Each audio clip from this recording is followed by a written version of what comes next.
Good morning. What is it? Tuesday morning.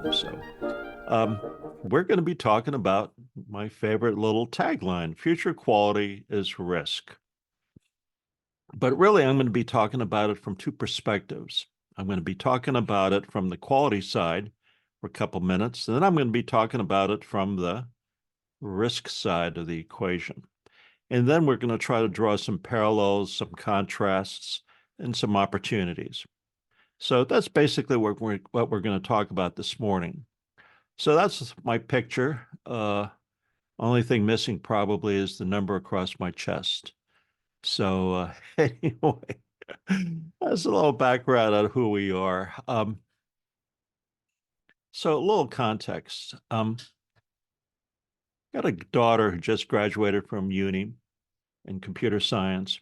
Her senior project was this new standard that's coming out called the Artificial Intelligence Risk Management Framework, AI RMF. And when we basically started working on it, it wasn't even out on the street. We got into it about 6 months early. And a year and a half goes by. And right now, that standard is actually a hub of all US regulations, standards, development. So think of it as a hub and spokes. And the federal government, actually, the White House actually issued an order, executive order, about a month ago saying this standard is going to be, or actually it's a guideline, is going to be the hub for all of our development. So that's an important piece of information as we go through this talk, because our examples are going to be AI based. Why? Because all AI globally is risk based. So let's jump into it and hopefully have some fun. We've got 31 slides, so we'll have about 5, 10, 15 minutes for Q&A. Fred's got some zingers to land my way, and that's fine. Fred's constraint always is, okay, show me the solution. My constraint is show me the problem, and I'll ask the question. So let's dive into it.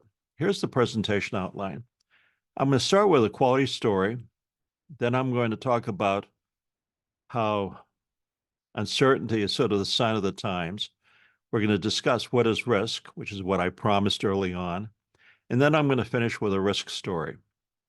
And I'm going to give you some recommendations as to your future in reliability, quality, engineering. So let's dive into it. First, a quality story. Normally, when we think of quality gurus, we think of the original three, Deming Crosby and, God, not Feigenbaum, whatever the third one was. But anyway, we think of the three original ones. But about 30 years ago, a professor out of Harvard called David Garvin wrote an article in Harvard Business Review. And really, this is him, probably 30 years ago. But he wrote this article in Harvard Business Review where he actually looked at quality from an outsider's point of view and said, what are the attributes of quality? And he was a Harvard business prof, and very few people know about him because most of us think of Duran, Crosby, and Deming. Those are the original three gurus. Secondary gurus would be Feigenbaum and several others. But David Garvin wrote this article, and it was sort of academic-y again, but he actually developed a quality framework, and he identified 8 dimensions or attributes of quality. And the reason I bring them up is I'm going to basically, in the backside of this talk, come up with a risk story.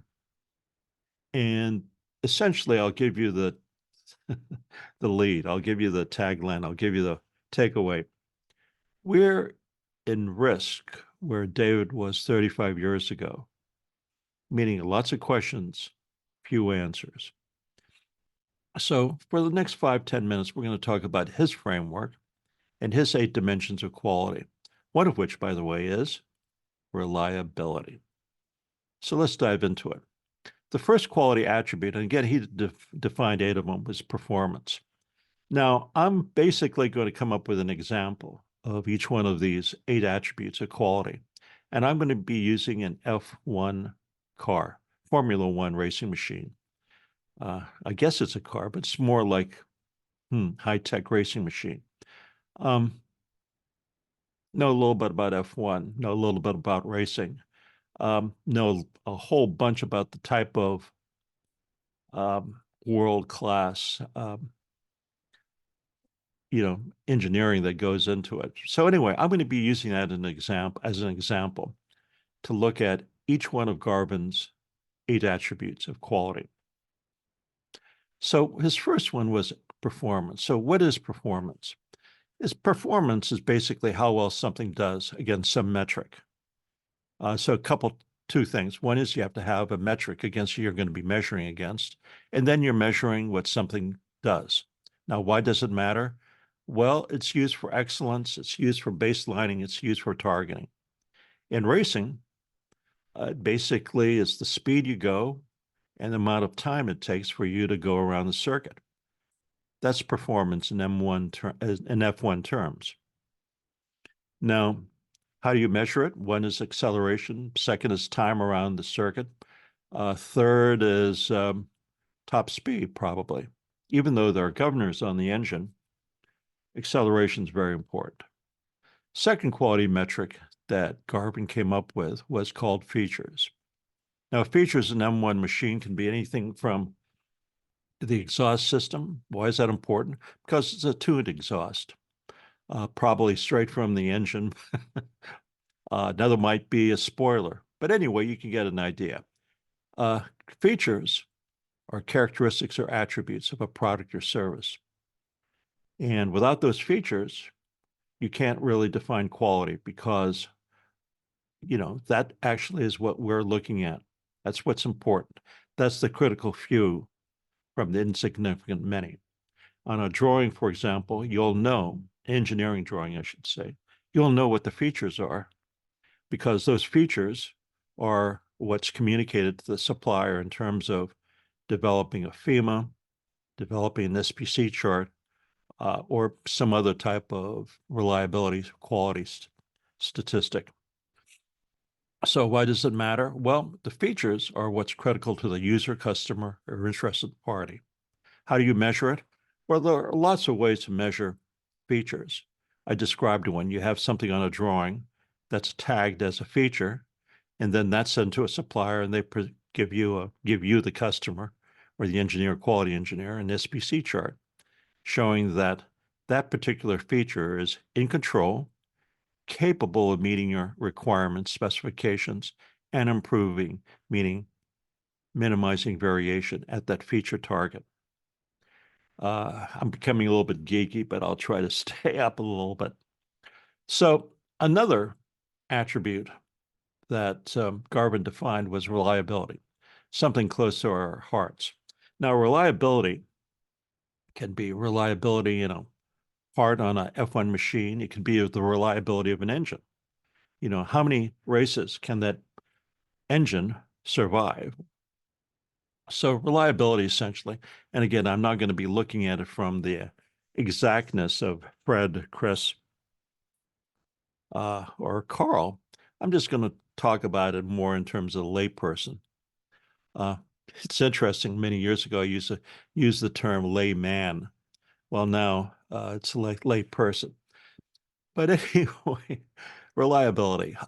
Essentially, I think of reliability as long-term quality. And again, we look at the exhaust or the engine and you say, is the engine reliable? Basically, can we use it for different races, in different climates, and for different conditions? Why does it matter? Well, it defines the value of the life cycle of the product. How do you measure it? I'm probably put this up. Meantime, MTBFs, meantime between failures, something that I use, others don't. But anyway, that's one of the metrics.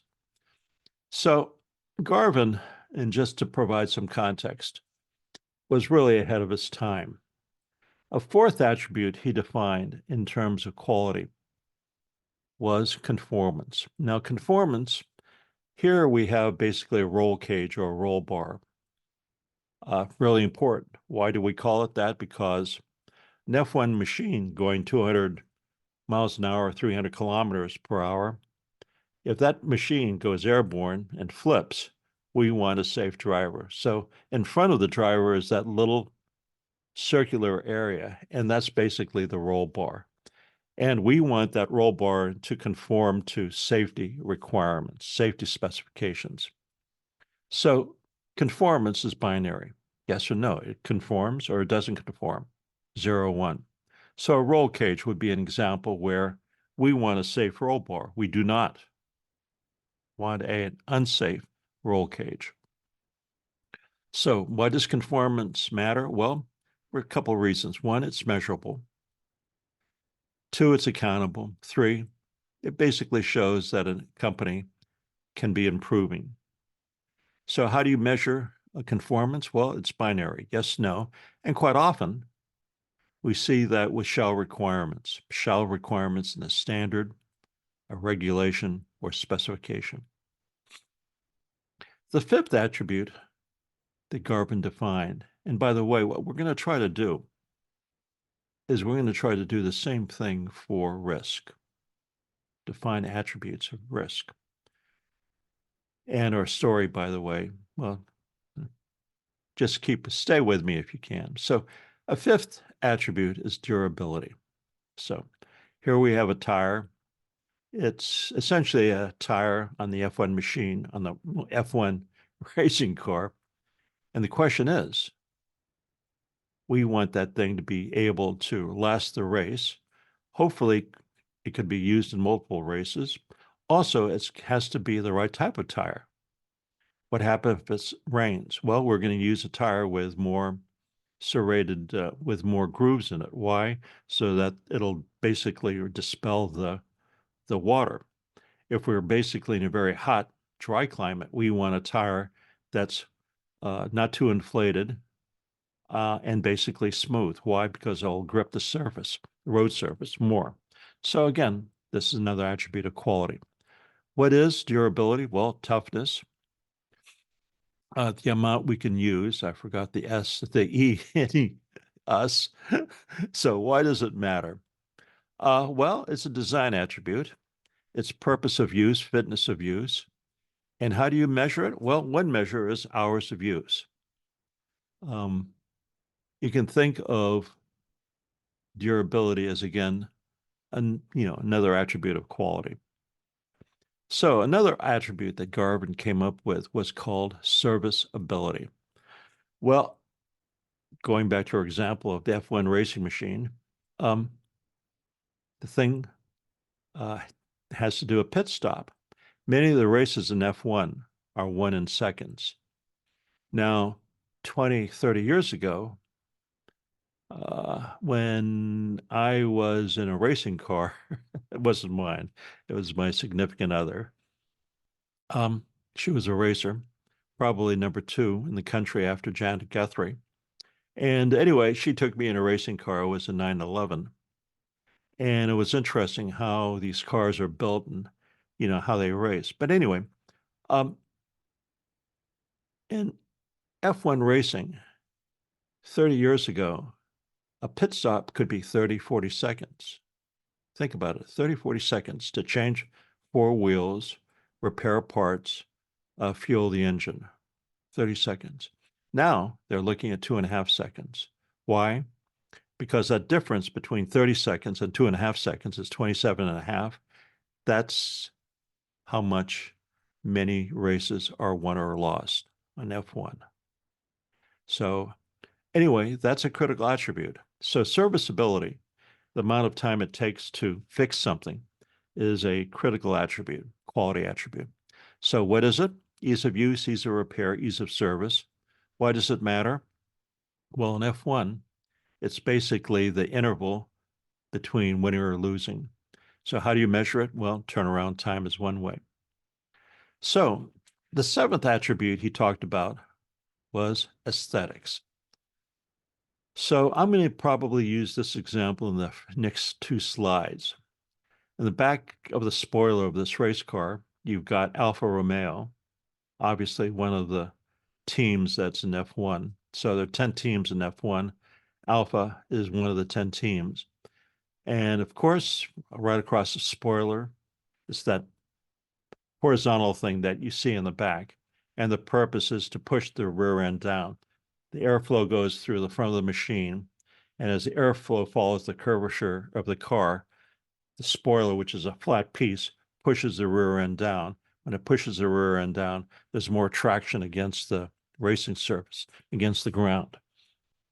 So here we have aesthetics. Alpha decided to put their logo right on the back, and frankly, most people do. So what is it? Well, it's a design. It could be a look. It could be a look and feel, but it also can, have a functional purpose. Why it matters? Well, in this case, they have Alfa Romeo as a differentiator and as product appeal. Also, it tends to make sure that the race car has, what do you want to call it, unique and innovative features. Now, every year, as I follow F1, or you can see that in sports too, there are new moves in basketball, there are new types of shooters, there are new rules. Just somebody came to play basketball this year who's 7'4" from south of France. Kid, phenomenally good. But again, he set new rules for the profession of pro basketball. And we can see that in almost every profession, especially these days. Things are changing and they're changing rapidly. So an aesthetic basically is a unique or an innovative feature. So basically perceived quality. Perceived quality is, again, the same Alfa Romeo branding that we saw in the spoiler. It's used for IP branding. Why it matters is the value add, profitability, margin, provides additional margin. And also for a company, it enhances brand equity. So with that, I'm going to sort of move to the second part of our talk, which is we're living in changing times. So about a week ago, top article in USA Today showed this clock. It's called the Doomsday Clock. It was top of the article in the USA Today. Now, 1 week ago in the LA Times, we saw this. SoCal, Southern California, sees 2,000-year storms within weeks. A week goes by, meaning this week. Actually, a week and a half goes by. And now we're seeing 2 more 1,000-year storms. So, we're sort of a analytical / scientific audience. If 2 weeks ago we saw 2,000-year storms, and this week we've got 2 more 1,000-year storms, gee, I wonder if our metric is really right, saying we have 1,000-year storms. Maybe these are yearly storms that we're going to be seeing. Anyway, the point of both of these is we have the left, the doomsday clock, and on the right, we have 1,000-year storms, 4 of them in 2 weeks. I guess the point of this slide is we're reaching a new risky time.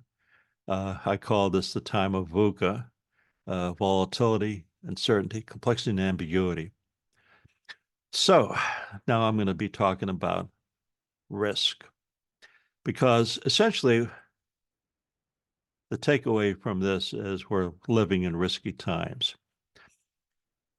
So I'm going to be using AI as an example for risk. Why? Because that's basically what we're doing, is we're developing AI products, and specifically in AI trust, which is really the hottest area right now in AI.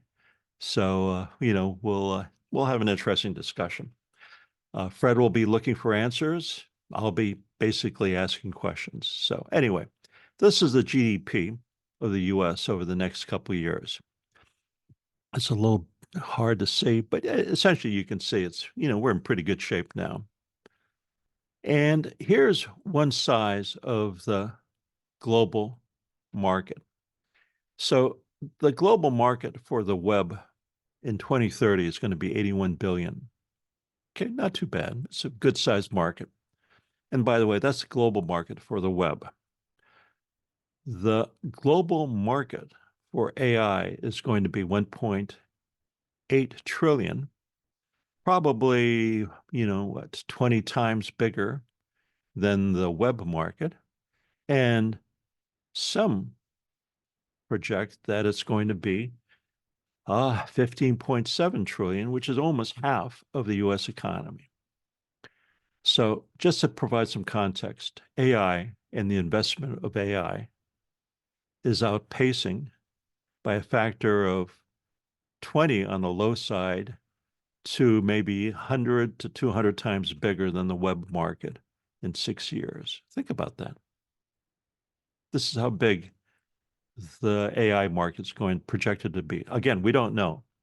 The two numbers on the right, one is from a website called Grandview, and the lower number, the higher number, is from PwC, PricewaterhouseCoopers.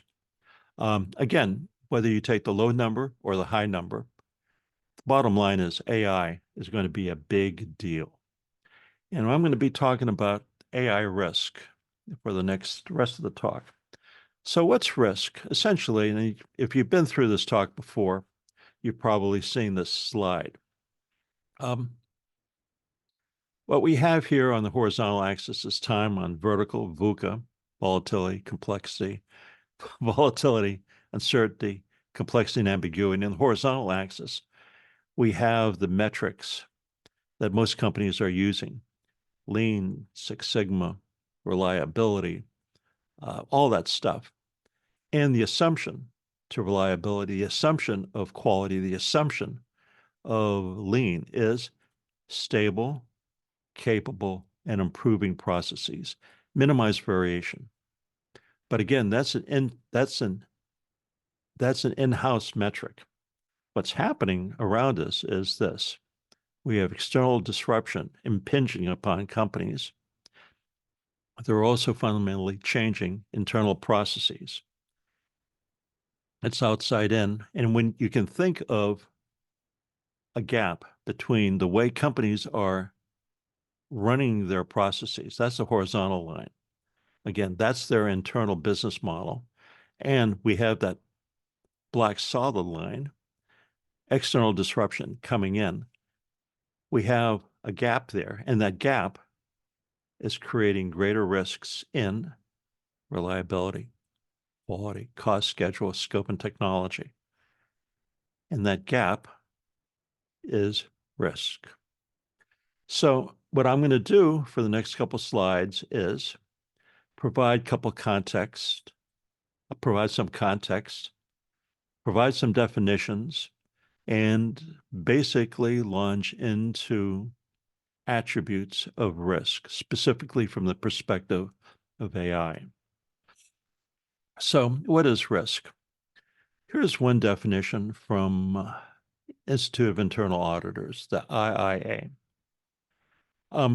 This is critical because this is what we call an objective-centric definition of risk: possibility of an event occurring that will impact the achievement of objectives, not the objective. It's the achievement of the objective. So that's a critical definition. Second definition is from Prince 2. Prince is basically a UK equivalent of PMI's definition, PMI, Project Management Institute. And Prince 2 this is their definition of risk. I'm not going to read it.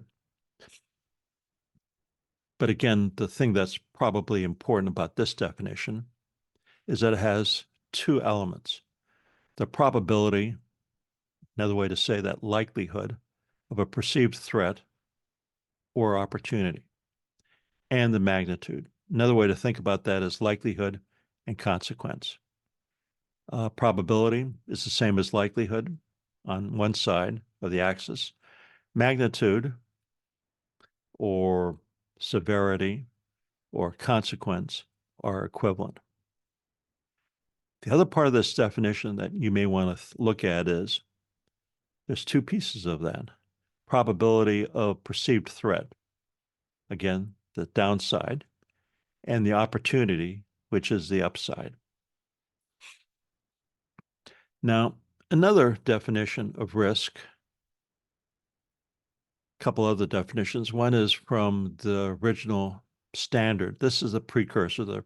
This is AS 4360 is the predecessor of ISO 31000. ISO 31000 is the international standard for risk management. And AS New Zealand 4360 is a predecessor. This is what we started with 30 years ago when we started doing risk management. Anyway, take a look at it. The things that are important are, again, consequences and likelihood. Those are the two vectors that are important for defining risk. Another one, when you look at the FAA one, is, again, more event-based, a situation or circumstance that creates uncertainties about achieving programmatic objectives. Achieving is a critical word. Nice little slide. I should have put that. The other definition that is used. So let's talk about this. The number of definitions of risk in ISO, just in ISO, is probably 20, maybe more, 30. Anyway, there are a lot of them. When you go into almost every vertical sector, what we call them sectoral areas. So I'm seeing this in AI, for example. So let's take AI. The Europeans, under the AI Act, have 8 areas that will be impacted. One is critical infrastructure. If you look at critical infrastructure, one area of critical infrastructure is energy. If you look at energy, you have a lot of what we call sub areas in energy. You have generation, you have transmission, then you have use. So just take a subset of generation. In generation, you have nuclear. Under nuclear, you probably have 5 different areas: fusion, fission, SMRs, whatever. Anyway, you have coal, you have natural gas, you have all types of generation. So if you just simply look at one area, one sub area of AI influence, every one of those areas under generation, power generation, is going to have their own taxonomy, which means risk structure. And then you're going to have their own regulation. And all that regulation in that sub area for AI use will have their own definition of risk. That's one big problem. Now, in some ways, that's very good, because when you're looking at something as consequential as AI and autonomous decision-making, when you're talking about critical infrastructure, it all comes down to risk. You don't want someone, state actor, activist, disrupting your system. At best, basically, they limit your power for maybe a microsecond. At worst, they control your system and essentially disrupt water or disrupt something else. But anyway, the point, the takeaway is there are a lot of different definitions and taxonomies that are tailored to the verticals, meaning to the sectors. And each one of those within the sector makes sense. But when you take that definition out of that sector, out of that vertical, out of that area, and you try to apply it across sectors, it becomes very, very difficult. So what happens is, here's one definition. I want to go back to this definition. COSO is really the financial definition of risk. COSO, this definition of risk, is actually statutory. It's a required definition for all financial statements. Again, it doesn't matter if it's in the US or if it's in the UK or in Abu Dhabi. They're all using this definition when they're developing their financial statements, looking at their financial controls or their ICFRs. ICFR is internal control over finance. Financial reporting, internal control over financial reporting. All of them are using this definition. And that's the takeaway for the last couple slides. Depending upon the vertical you're in, depending upon the sector, depending on the fitness of use or the purpose of use, you're going to have your own taxonomy, meaning structure of risk, and you're going to have your own definition of risk. So back to this cube on the right. And by the way, our little company, we trademark our own frameworks. There are common frameworks that the federal government has, but this is the framework that we, COSO, developed. And this is the financial framework that all companies use regardless throughout the world. So on one side of the cube, you have the 5 elements: control, environment, going to monitoring. On the top of the cube, you have operations, reporting, compliance. You can think of that as GRC, governance, risk, and compliance. And on the right side of the cube, you have the different levels within the organization. Again, this is called the COSO cube. And this basically provides what we would call an integrated definition of risk. Now, fortunately, everyone in the world has adopted this for ICFRs, internal control over financial reporting. But again, if you're in the nuclear business or in the aviation business, your definition and taxonomy of risk is going to be tailored to that vertical. So that's the takeaway. And so here's an ISO definition of risk. So ISO 31000 is the international standard for risk management. It's a good to great standard. Again, as I mentioned earlier, it's based on the New Zealand Australian standard 4360. And it's a good definition. When you're talking to people who live and breathe risk, like myself, there's a problem. And the problem is we tend to look at the definitions and basically develop the risk taxonomies and tailor it to the vertical, tailor it to the company, tailor it to the specific industry, tailor it to the culture. Words become important. Words are important. And what we do is we pay attention to how words are put together. This definition of risk is okay. Their definition, ISO's definition of risk, is the effect of uncertainty on objectives. The problem is, and this has been a big problem that we've been talking about, I hope they fix this in the next iteration.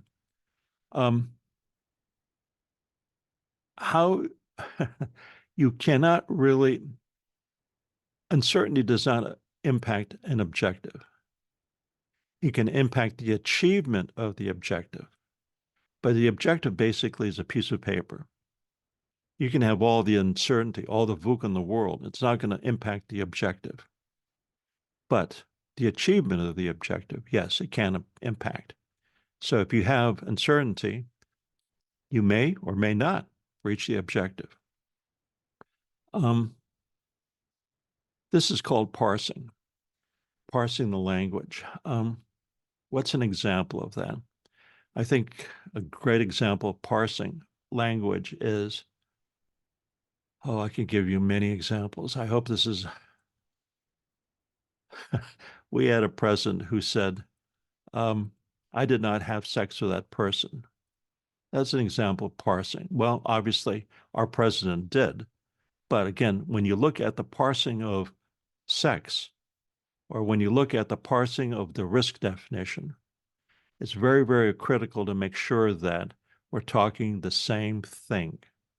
We understand the same thing.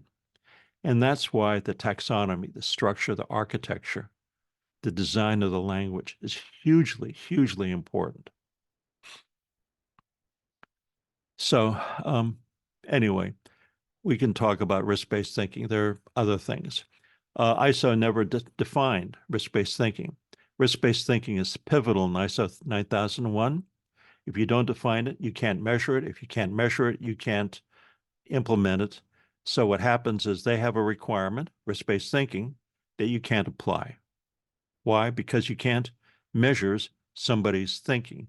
My tagline is, unless you pass mind reading 101, you can't do anything with it. So for our point of view, to operationalize it, to parse it, to make it operational, we define risk-based thinking as two things: risk-based problem solving, risk-based decision making. Why? Because you have an audit trail, you have artifacts, you have assumptions, you have a process, you have outputs. You have all the requirements for risk-based decision, for managing risk. So I use that as an example. So here's another thing. Most of us, when we grew up, always thought of risk in terms of downside consequences. So now we have really two definitions of risk, almost in all standards. One is opportunity. The second is downside. So upside risk is opportunity risk. Downside risk is consequence risk. And opportunity risk you can think of in terms of if you don't take that first step, if you don't take that risk, you can't reach your goal, you can't reach your objective.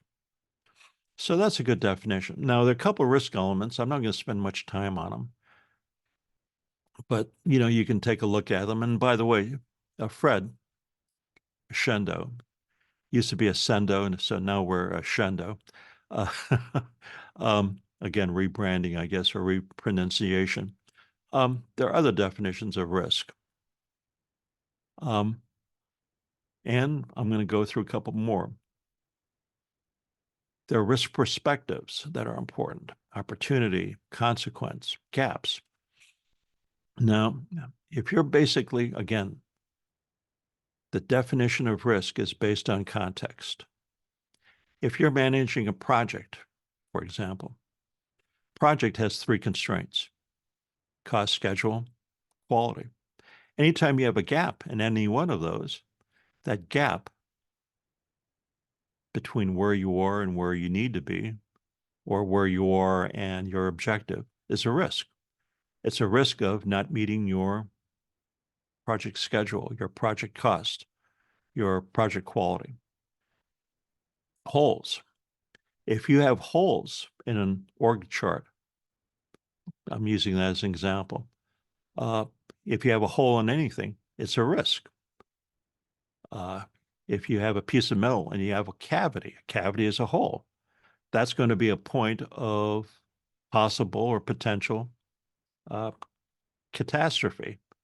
You're going to have something in that cavity that's going to result in that piece of product failing. All of these things are risks. And it's important to understand that unknowns are risks, constraints, and delays. So I want to go back to my risk story. I started this talk with a story about quality in David Garvin. And this is the sort of the state that we're in right now. And my story is really going to focus on this book that I wrote a couple months ago called Trust. The size of the AI market, as you can see, is going to be half of the U.S. economy if you take PwC's estimate in 6 years. This is the global investment in AI. Huge area. Number one area right now in AI is really trust. This is on the research side. The money side is really the application of AI or the deployment of AI. But in terms of academic research, it's really trust. And, we've got a couple products in that area. We have some IP in that area. But a lot of it came out because we wrote this book a couple months ago. And here's our risk story. And here's the challenge. David Garvin, 35 years ago, came up with his 8 attributes of quality. What are the attributes of risk? Do we have durability? Do we have conformance? What's the equivalent of risk? How do we measure it? Why does it matter? How do we operationalize it? Those are the questions. And the essence of the rest of the talk is in risk, we are in the same place as Garvin was 35 years ago. We have lots of questions, few answers. So I'm going to use AI as an example. And here's one of the challenges of AI risk. It's really a social technical system. Uh, and we'll talk about that in the next couple slides. AI is really social. It's got the social element, fairness, equity, transparency, explainability, lots of attributes. And then it's got the technical side. You can think of the technical side as chat GPTs, of databases, of machine learning. Anyway, there's a lot of technical areas on AI. But what we're really going to be looking at is probably more the social part of AI. So what is AI? It's essentially the ability of a system to mimic human intelligence. I'm basically going to focus on one part of it, which is autonomous decision making. I can pick up my cell phone. Siri's there. I can pick up or go to my TV set and push in Alexa. Alexa's there probably listening to me 100% of my time. The point is, AI is all over. Right now, it's passive. Very, very soon, it's going to become active, meaning active means making autonomous decisions. And what makes autonomous decisions? How do we know that it's transparent, explainable? How do we know what's going on under the hood? That's the challenge. And again, what I'm trying to do and what we're trying to do, just like Garvin did 35 years ago, is we're trying to define what are the key attributes of risk in AI or AI risk. So why is autonomous decision making important? Well, I live in the Northwest. We just got deluged with rain. Nothing like Southern California, but it's like the four horsemen of the apocalypse. Heat, rain, earthquakes, uh, you name it, things are happening. So let's look at decision making. We're living in very risky times, uncertain times. So what happens is we need systems to make decisions for us quickly, especially when we have floods or something. And these systems, autonomous systems, are going to start making decisions, autonomous decisions on, they have a UAV fly over us. They say they have this insurance company is insuring my house. We have 60-foot furs around my house. All of a sudden, my house insurance goes up not 50%, but 500%. Uh, uh, I need to have an operation. I'm a high risk. An autonomous decision making system says, nah, Greg, um, I don't think we're going to pay for that. Why? Because you're too old and we'd rather just simply have you blah, blah, blah. Anyway, whatever reason. Let's say that, I live in a zip code 97202, lots of fir trees. They're going to redline, the autonomous decision making system is going to redline my entire zip code, not based on racial profiling, but on the risk of, of a catastrophe hitting. Like, what are you going to do if there's rain all of a sudden and it hits the entire Southern California coast? Are you going to eliminate all insurance for Southern California, impacting 20 million people? Who knows? But anyway, you get the idea. Autonomous decision making is going to impact us in a lot of ways. And this is the problem. We do not have a risk system for these risk attributes. Now remember, Garvin, 35 years ago, had quality attributes. These are AI risk attributes. Explainability. How do you explain what's going on in the system? Trustworthiness, fairness, transparency, robustness, accountability. Every one of those is a risk attribute. In this case, it's particularly focused on AI, artificial intelligence. We don't know how to manage it. We don't know how to come up with metrics for it. We don't even know what's happening under the hood. So I'm going to talk about two of these. I'm going to talk about two risk attributes, trust and explainability. One is the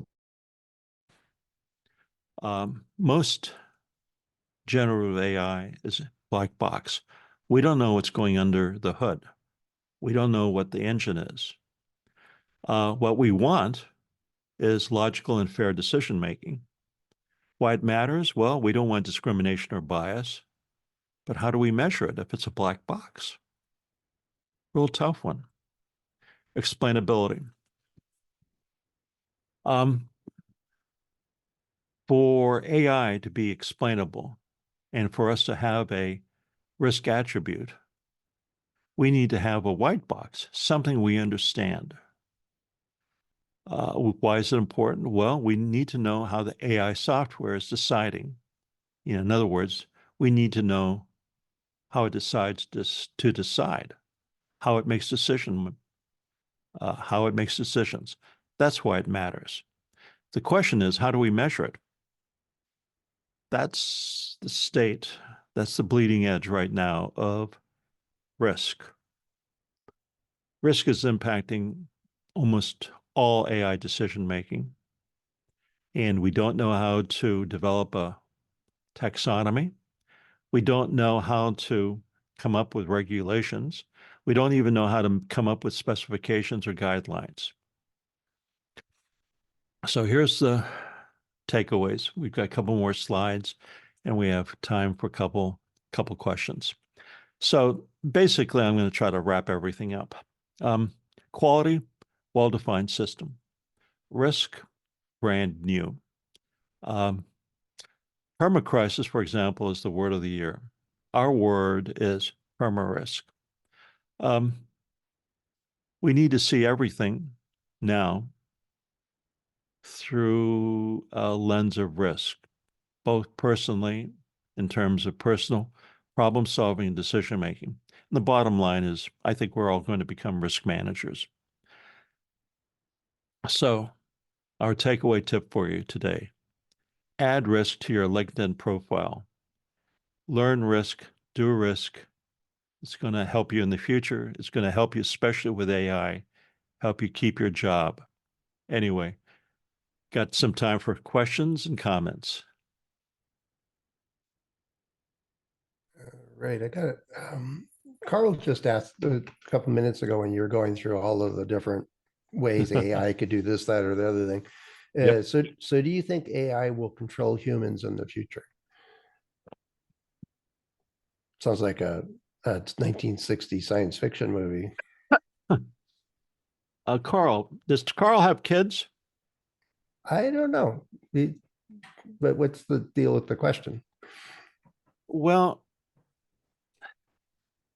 if you have a kid and he or she is spending 80% of his or her time on the smartphone, TikToking or doing whatever, not socializing, not playing sports, they're already controlling us. Not controlling us as adults, but controlling the kids. The real question will be, will AI sooner than later control decision-making for critical elements of our life? Yes. When? Within 4 years. Well, they already do. I mean, there's study after study showing that was the one from IBM. Their AI system can look at a radio or an X-ray of your chest and determine whether or not you have lung cancer more accurately than a doctor can, and more consistently. So at some point, the doctors are going to look at it and go, "Yep, machine's right." The data shows it. So I'm going to go do surgery, treat cancer when the machine made the decision. So that's a form of controlling the person, right? Yep. And by the way, that's a reliability issue.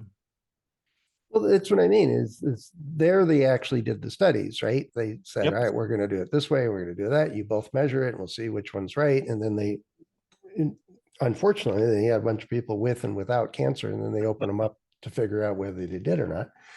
But there's more and more of that um, going on. So it's to what level and to degree is the control. Now, back to your example, Greg, it was, kids online are being controlled. Well, I'm sorry to say that the big three networks in the 60s in the US were controlling us too. We all went out and bought, Captain Crunch.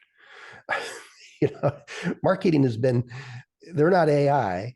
It's getting, different. They're doing more and more stuff with it, from imagery to, all this other stuff.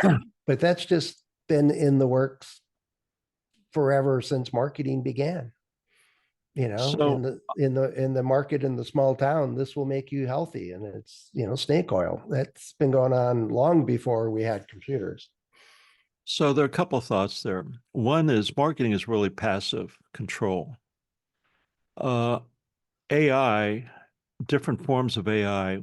So I'll bring up two. One basically is this autonomous decision making, which is really black box. We don't know what's going on. It's external to the person. The other one, which is a little bit more 1940-ish, 1984, is what's happening with these implants. So Palantir, oh, 10, 20 years, 10, 15 years ago, started developing. Palantir is a black box company. Um, Basically does DoD dark type stuff, meaning dark defense, Department of Defense type stuff. And they've basically been inserting stuff into people, AI type of things. Uh, they don't want to, they don't talk about it, but if you do a search, a prior art search for patents, you can see that they've been doing this a long time. Now, Musk last week inserted a device, active device, into a person that's electronically linked to an AI device. So the point is, this is 1984. Marketing is very passive. AI decision making is more active. Now we're actually intruding, putting invasive stuff into people that, from a benign point of view, will help people become more mobile. But from an invasive 1984 China type of thing, it can actually control people. So there's a lot going on there. And by the way, we're not discussing it. Palantir has been doing this. Other companies have been doing this. Chinese have been doing this. But now Musk, as of last week, implanted this device, and it's got a lot of good uses, but it potentially can be used to control people. Again, it's risk-based. Yeah. So I'm going to come back to you. And I told you before we started, Greg, when we were chatting offline, is I had this question for you. It's like, yeah, you Sure. got to think of it as you got to think risk, but risk in your title, do risk. Well, what exactly is doing risk look like? Doing risk. From our point of view, so I'm going to share this from the developer's point of view. We want to do a unicorn, $1 billion market cap company. No. What do this audience? Some of us are quality folks, and some are reliability folks, and we're in different levels of different organizations. To do risk means, what do we do different than what we're already doing? We're doing FMEAs, we're doing hazard analysis, we're doing strategic planning, we're identifying the threats that are coming our way and making more robust systems. I mean, right from the start, you talked about that we typically like a stable system. Well, the world's not stable as Yep. much as we'd like it to be. So what do we do different? Within Your vertical. So I'll be, so you just hired us either as developers. So you're hiring us. What's the problem we want to solve? Define the problem for us. How do I understand that gap, and what do I do about that gap? That early slide where you're talking about the amount of uncertainty in the world versus what we'd like to do in our production process. I make So widgets. the first thing is develop a landscape profile in terms of how uncertainty, how things are changing around you. Communicate that to executive management and to the board. One. Two, read your 10Ks, 10Qs. Understand what the organization is looking at. You, if you're a SME or as a sole contributor, you don't have access to the board. Forget about it. You're not going to have zero impact. But at your level, understand where your business model, operational business model, it could be a reliability business model, realize how is that changing? And, you know, so you have two lines on the gap on that slide. One is the exponential and the other is the flat thing. Understand the gaps. Well, that's Understand where you're what, saying, look at the world through the risk lens. It's yes. basically, looking at, well, the geopolitical changes, the climate changes, You can't do anything about those. no, Look but at them the in but terms the of your business model, what you can impact. right. But if I'm limited in my supply chain because of disruptions in the supply system or geopolitical system, I can't get the quality, decent parts that I have learned to count on. Now I have three new vendors I got to select.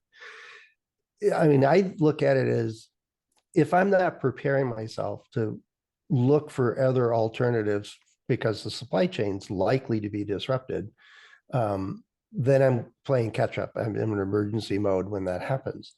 Whereas if I anticipate it, then I have at least thought it through and have options ready to go. And so I think of it as that's the kind of thing we can do if we look at it through a risk lens. Well, what can happen that'll affect me in my reliability role? If I can't get liquid nitrogen to chill my thermal chambers, well, I got to anticipate the process is going to take longer to run that test and communicate that to the people that need to know it.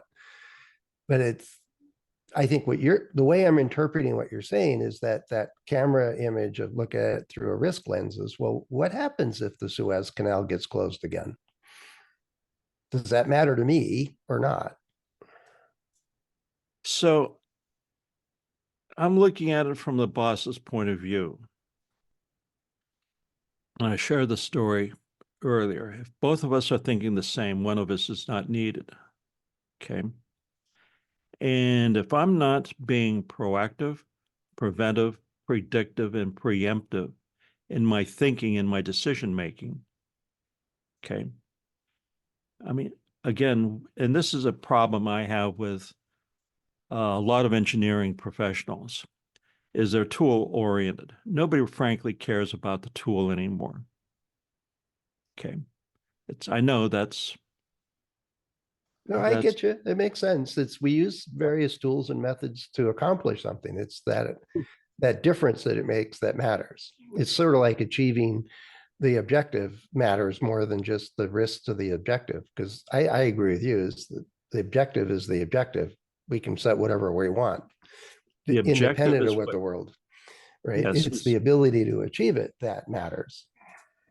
yeah, the objective is what our goal is, and the objective is what's important to the company. The risks are the hindrances, the obstacles to meeting the goal. If you don't understand the obstacles, meaning the risks, you're not making good decisions. It comes down to you've got an objective. Think of constraints, obstacles, gaps, think of all those things, those words that I used as risks. And your job for risk-based decision making or to operationalize risk is to eliminate or reduce those hindrances, those obstacles of meeting the goal, not the tool. People don't care about what reliability tool you use. They really care about meeting an objective. Right. Is it That's reliable critical. enough that customers are happy? That kind of stuff. Yeah. And those Um, obstacles are the risks. yeah. Managing risk-based decision making is eliminating those obstacles. Eliminating, adapting, accepting, Reducing, there's lots of things we can do about it. yes.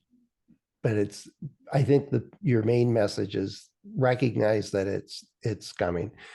Um, let's see, we got, Carl talked about, so it's all about control and name a profit is one. I think that's a carry on from our marketing point.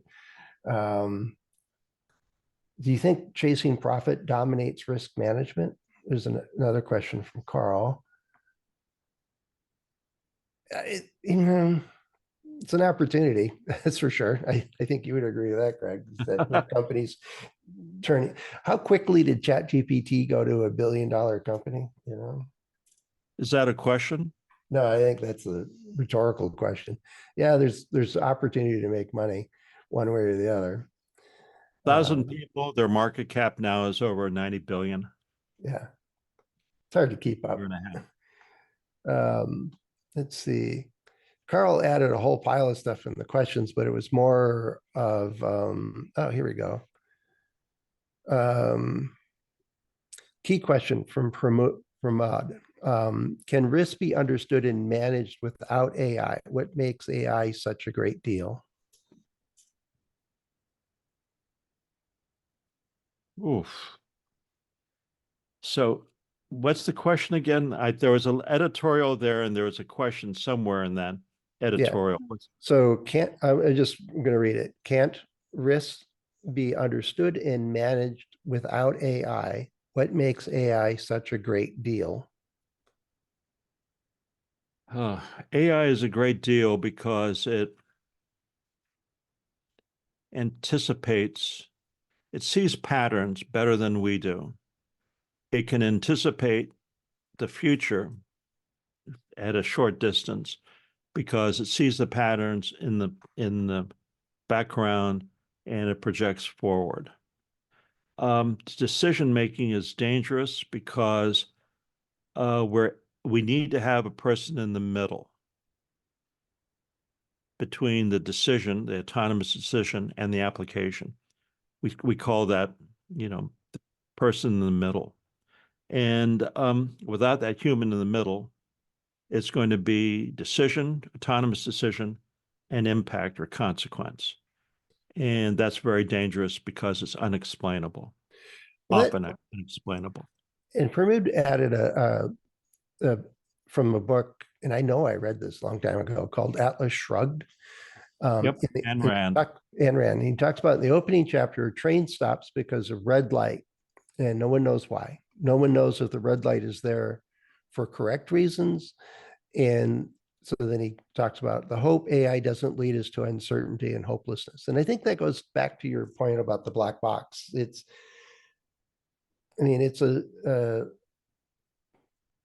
I'm drawing a blank on what the name of the algorithm, the machine learning systems are. Um, it's complex. It's not unknowable. It's complex. And when you get inside of those systems, you can see what the weighting factors are on the various links that are within the model. It's in of itself, without context, it has very little meaning. So it makes it very difficult to comprehend how a particular circumstance leads to a particular result. But at the end of the day, it's all, I heard it described as the ones that do writing for you, say write a paragraph on such and such. It's doing a probability model, saying the next word is very, very likely going to be the word the. And the next word is going to be climate or whatever. Given the context, it runs a model that says, here's the next word. That's not unknowable. But it might take us 100 years to figure out one prompt and how that it got to its response. We're not that fast. So it's sort of one of the final takeaways. AI needs to be parsed and AI needs to be contextualized. From the consultant's point of view, which is what we are, or product developer's point of view, um, we help people understand the questions. Right now, just like I was saying about Garvin 35 years ago, we don't know what we don't know what the answers are. What we do are what we're trying to grasp is what are the questions, key questions behind AI risk. Um, two words, um, well, two thoughts. Parse your AI, contextualize your AI, because it has to be segmented to the vertical that you're in, meaning the sector, the application, the use, the purpose of use. My final thoughts. Any other questions? Well, I got one admin one, Okay. and then we'll wrap it up. Is yes, Sure. Carl, you'll the Zoom, if it's working like it should, you'll receive an email saying thanks for attending. That, along with a copy of the meeting announcement, basically the title and abstract, is generally accepted by different organizations for recertification purposes and proof of attendance and stuff like that. That works just fine. If you're on the recorded version of this, you'll have the option to take a quiz. It's a 2-question quiz. And that once you successfully pass that quiz, it will create non-AI, it's just programmed, with your name on a certificate of attendance. And so it's very slick. So there's two different ways, depending on if you're listening now in the live event or in a recorded version later. So yes, you can get an acknowledgement of attendance.